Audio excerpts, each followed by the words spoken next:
Shalom sahabat KP yang diberkati Tuhan. Di tengah-tengah COVID yang kian meningkat dan resesi ekonomi yang telah mulai melanda dunia, hambanya Evangelis Daud Tony baru saja mengadakan pertemuan atau berjumpa dengan Bapak Muldoko. Kira-kira apa ya tujuan beliau bertemu dengan orang penting ini? Kita dengarkan dulu, ini dia cuplikan lengkapnya. Gimana Jonas perkembangannya? Ya, saya melihat berita Pak, ya, bahwa perkembangan berita untuk ekonomi tahun depan yang dikatakan sama Pak Presiden katanya gelap. Dampak apa ini Pak? Ada resiko untuk terjadinya resesi. Dan Indonesia Kan saya sudah beritahu dari tahun lalu Jonas. Iya Pak. Sudah diberitahu dari tahun lalu Pak Jonas. Iya betul Pak Daud. Inflasi 5 tahunan Jonas. Iya. Dan 5 tahun inflasi Jonas, dan tahun depan sudah masuk resesi ekonominya Jonas. Iya betul Pak. Tapi tenang aja Jonas, karena yang desa-desa, pinggir-pinggir kota, di Pulau Jawa aman Jonas. Yang terasa resesi itu di kota besar aja Jonas. Karena banyak keinginan itu Jonas. Iya. Karena apa Jonas? Dipengaruhi banyak keinginan. Kalau kayak di kebonan kita taunya sapi Jonas. Iya Pak.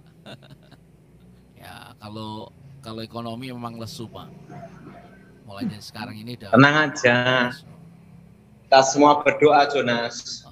Ya. Dengan tenang menantikan hari kesusahan Jonas. Ya. Percaya aja sama kuasa Tuhan Jonas.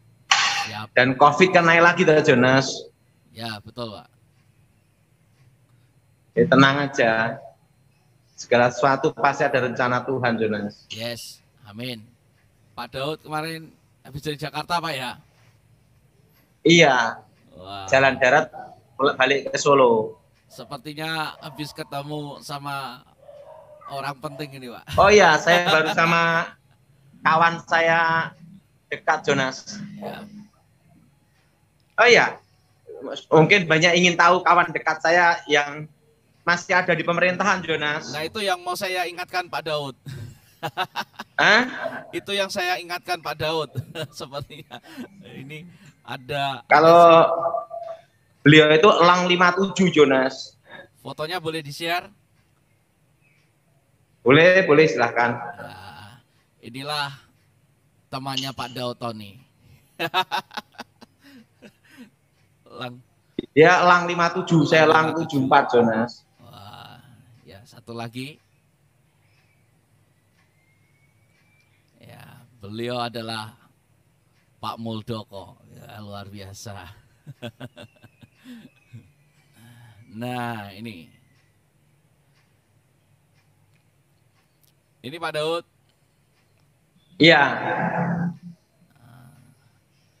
Itu dia tuh kalau Edi Wibowo tuh elang 55 Jonas. Oh gitu Pak ya. Kalau Pak Muldoko elang 57 Pak ya. Iya. Kalau Jenderal Edi Wibowo tuh elang 55. Wow. Nah, kalau Pak Daud, Bapak Muldoko kepala staf presiden itu elang 57. Oh. Kalau Pak Daud? Saya elang 74.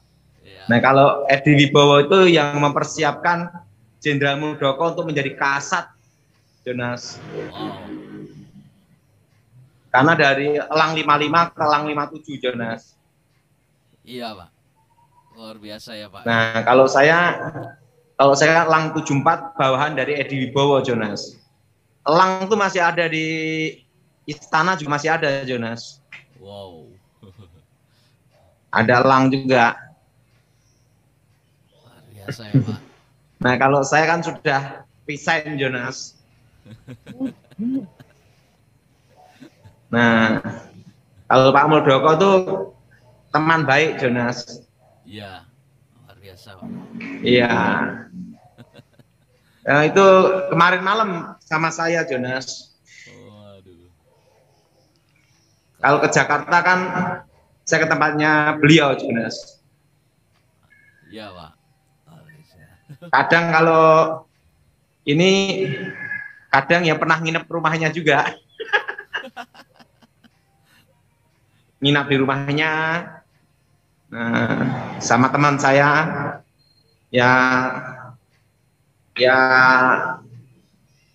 yang pernah sama saya ya semua itu kan karena berkat Tuhan aja, Jonas. Teman-teman masih ada di pemerintahan. Iya. Sama siapa lagi jenderal siapa itu Pak yang dulu Pak Daud pernah telepon waktu Zoom itu ya. Itu satu tim. Oh, sama ini kawan saya dekat juga, Letnan Jenderal Romulus Simbolon, Jonas. Ya, Romulus Simbolon. Betul. Ya. Letnan Jenderal Romulus Simbolon itu beliau kawan saya dekat, Jonas. Itu beliau ahli di politik hukum dan HAM ya. Dulu di Polhukam ya. Ya. Ya, kalau kawan saya yang ahli intelijen itu orang dan seorang pilot yang handal, yang hebat. Satu letingnya Bapak Prabowo itu namanya Mayor Jenderal Gleni Kairupan, Jonas. Oh, pilot juga Pak ya? Pilot heli yang handal dan orang hebat. Dimanapun tempat terjadi pertempuran, Gleni dipanggil, selalu dia mendaratkan helinya setia untuk menjemput teman-temannya, Jonas. Waduh. Dia bela teman walaupun resiko apapun. Itu dulu heli di Timor Leste banyak menjemput Romulus Simbolon, Bapak Prabowo dan lainnya pada waktu mereka tugas di Timor Leste, Jonas. Oh iya Pak. Ya. Luar biasa ya. Itu kawan-kawan semua lah, Jonas. Iya Pak Daud. Nah, kalau Edi Wibowo itu elang 55. Oh, 55. Jenderal Muldoko itu elang 57. Ya. Pak Daud 74. Nah, kalau saya elang 74.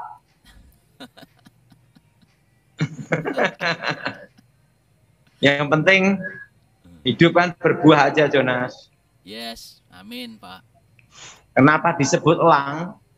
Itu ada ceritanya, Jonas. Ya gimana Pak? Mungkin ada historinya. Yang disebut namanya strategi mata elang, Jonas. Namanya protokol elang, Jonas. Jadi elang itu kan terbang, ngamatin dulu. Begitu positif langsung dia menukik, Jonas. Targetnya kena langsung, dibawa ke atas, Jonas. Ya. Nah, strategi mata elang itu ngamatin target dan pasti. Dan dalam tugas harus berhasil, kan gitu, Jonas. Ya. Itu namanya strategi mata elang, Jonas. Ya. Nah, timnya dulu Edi Wibowo, komandannya. Elang 55, Jonas. Almarhum, Jonas. Secara pribadi saya kagum dengan tim elang ini. Ya, mereka bersatu, bekerja sama menjadi tim keamanan untuk presiden. Dan menurut pengakuan hambanya Evangelis Daud Tony, sewaktu masih aktif tidak pernah gagal dalam menjalankan tugas. Wow, luar biasa. Tentunya Tuhan yang ada di pihak hambanya. Dan sampai sekarang mereka masih membangun relasi yang kuat. Nah, kira-kira apa tujuan hambanya Evangelis Daud Tony bertemu dengan orang penting ini, Bapak Muldoko, ya, staf khusus kepresidenan dan orang-orang penting lainnya? Jika ada pendapat silakan isi di kolom komentar ya.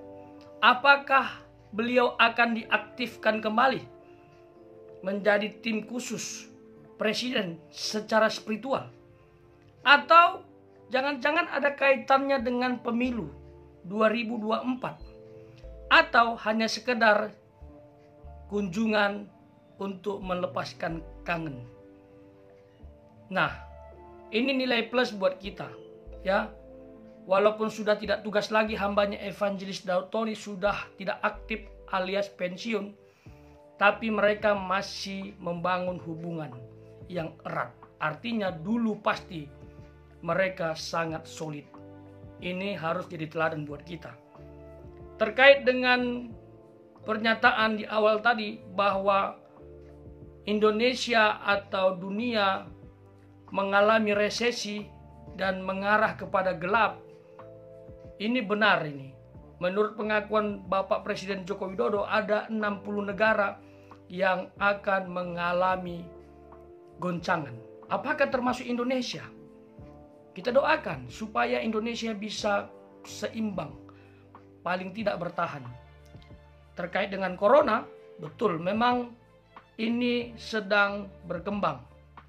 Ya, di tempat saya sendiri, ya, di sekolah, di lingkungan masyarakat sudah banyak yang terkena, tetapi tidak seheboh dulu. Karena corona saat ini sudah tidak lagi ditakuti oleh manusia atau orang, ya. Tetap ada peningkatan, ya, termasuk mutasi varian baru, tetapi kita harus semakin bisa beradaptasi. Inilah yang dikatakan hambanya Evangelis Daud Tony, kita masuk ke masa normal. Jadi kita terus berdoa supaya Indonesia bisa bertahan, ya, dalam membangun ekonomi, kalau bisa juga lebih naik. Tentunya bersama Tuhan kita pasti bisa. Dan kita doakan hambanya Evangelis Daud Tony, termasuk Bapak Jonas, channel Yefta Ministry, supaya semakin dipakai dan diberkati Tuhan. Tuhan memberkati.